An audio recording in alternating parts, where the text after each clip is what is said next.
What's going on, guys? It's a beautiful day here in New England. Not really much going on today. I'm heading to the gym.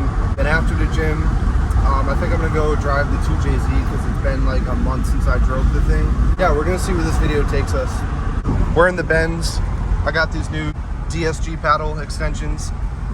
I think it's pretty sweet. Let me know if you guys want to see more of the car content too. Yeah, I've had this thing a couple weeks now. So far, I'm head over heels in love with this car.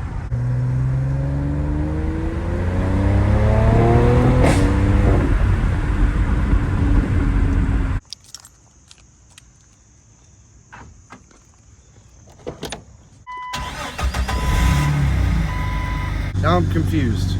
So last night, hopped in the Jeep like I do any other time. I had just moved it, and then I left for about 2 hours, came back, started it, and it just cranked and cranked and cranked and didn't start up.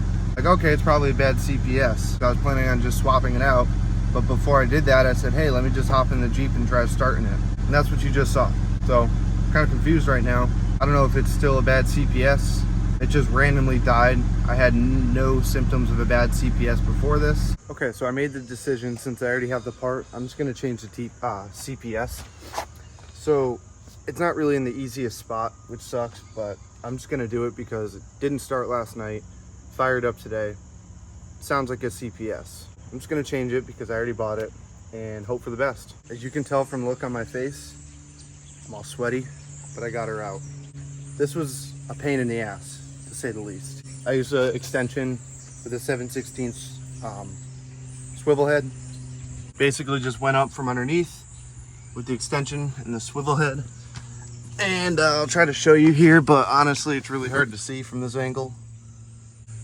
Put my extension up in between the transmission shifter bracket, basically just so I can get right about where you see that blue tape there. There was a bolt on that side, a bolt on that side of the bell housing, and yeah, that was just a pain in the ass to get to. But I got it out.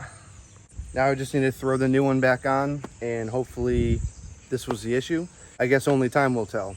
I knew the CPS was going to happen because this thing is like 340K on the body and about 220 on the motor. So it's only a matter of time before your CPS goes. Another reason why I bought this, because I just need something semi-reliable, although I can't talk much shit because this one has literally never let me down. That was the first time it's ever not started for me since I owned it in about 4 years. So yeah, we're gonna throw this back in. Hopefully it goes in easy.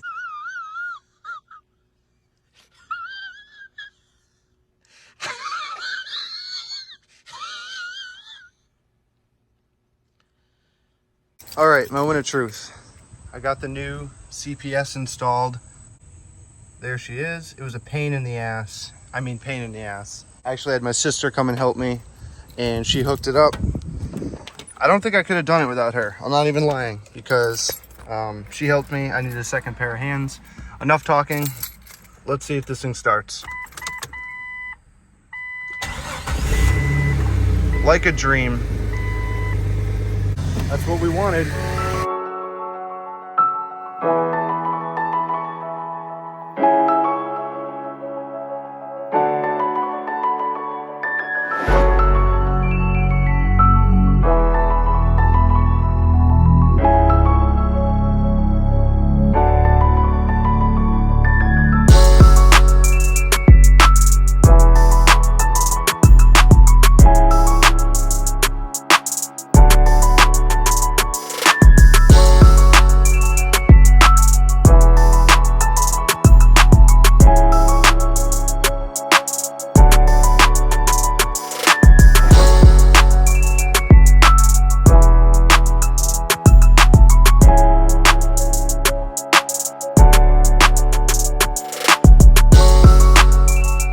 Alright guys, I made it home. I vacuumed the Jeep out. I turned the Jeep off. When I was done vacuuming, I turned it back on and it fired right up. So that's a good sign. But yeah, we made it up here. I gotta work tonight too. I work third shift and I spent the entire morning working on this Jeep. I'm pretty exhausted already, but I think once I shower, I'll get a little bit more energy, maybe go drive the 2JZ a little bit. All right, so I haven't started this Jeep up in a while. Let's see how it goes.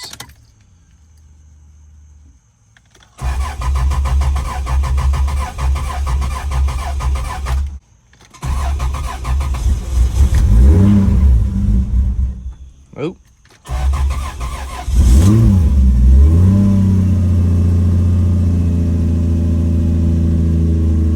And she's fired up. I'm gonna go grab my dash now, which is a tablet. Man, I honestly don't even want to see how dirty this engine bay is.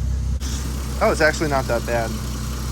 I figured it was sitting here, it would look filthy, but she looks good. All right. So obviously, I'm not just gonna jump on this thing and start ripping on it because she's really cold.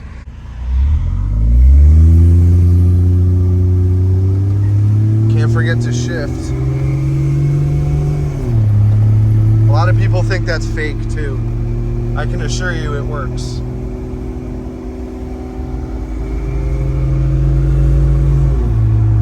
And yes, there's a super big delay.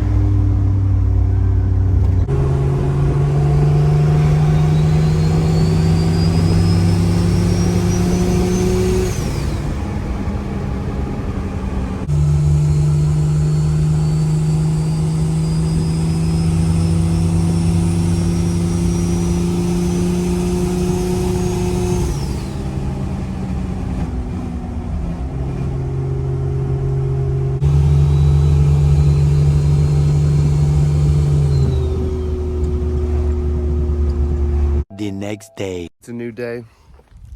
I got the stock Cherokee back home. Really hyped for it because it actually runs really good. But first, I gotta check the coolant because my buddy driving it last night said that it was getting a little warm. A little over 210, which slightly over 210 isn't a big deal. But he said it got a little past hotter than normal, so figured I'd check the coolant. It's probably a little low. So this thing was at a shop. I brought it to a shop down in town. I had changed the map sensor, cleaned the IAC, changed the TPS, did the distributor cap and rotor and plugs and wires. It was just running like garbage. I brought it to the shop, had the fuel rail and injectors done. It drives amazing. It really does. I'm really happy that this Jeep is finally drivable and is roadworthy. So just as I suspected, the fluid level is a little low. The reservoir isn't completely dry, but it's pretty empty. So we're gonna top it off and go for a ride down into town. I gotta go to the gym and we're gonna see if it runs any cooler. It's a hot day today. It's like 86, 87 degrees already. So she wasn't critically low, but I topped her off, put the green stuff in there. Gonna top off this reservoir as well. And we might need this, so I'm just gonna tuck it back there for now. My lift kit back here. This is a 3.5 inch Rubicon Express lift that's going to be going on this Jeep. I just don't have time to put it on myself, so I gotta go find a shop to do it. All shops are really busy right now, so it's kind of a struggle. All right, let's go get some gas in this girl and we'll hit the road.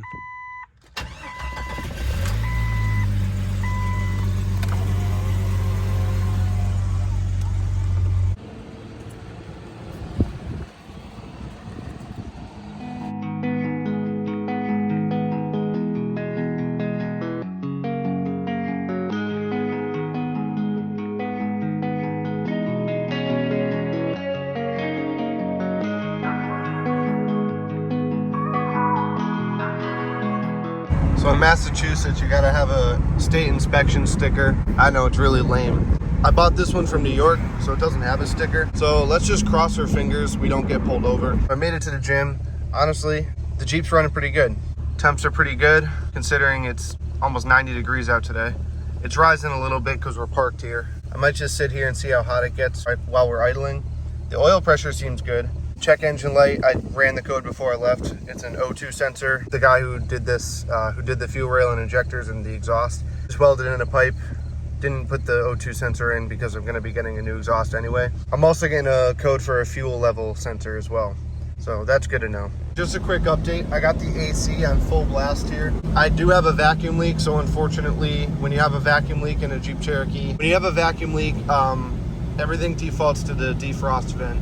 That's something I gotta chase down, but I mean, it works. It keeps the Jeep nice and cool. It's running slightly over 210, which isn't a big deal. I'd like it to run a little cooler. I'm gonna keep an eye on it, but so far so good. It's weird to have a Jeep with AC, not gonna lie. Okay, so I made it home. I'm a little curious though, because she started to get a little warm. Yep. Electric fan's not running, that's what I thought. So that's a good start. I'm not sure why it's not going, but yeah, that should be spinning.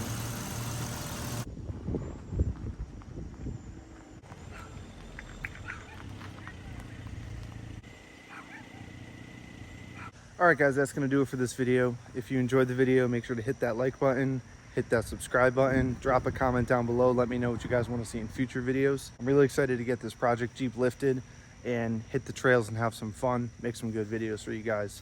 Thank you for watching. We'll see you guys on the next one.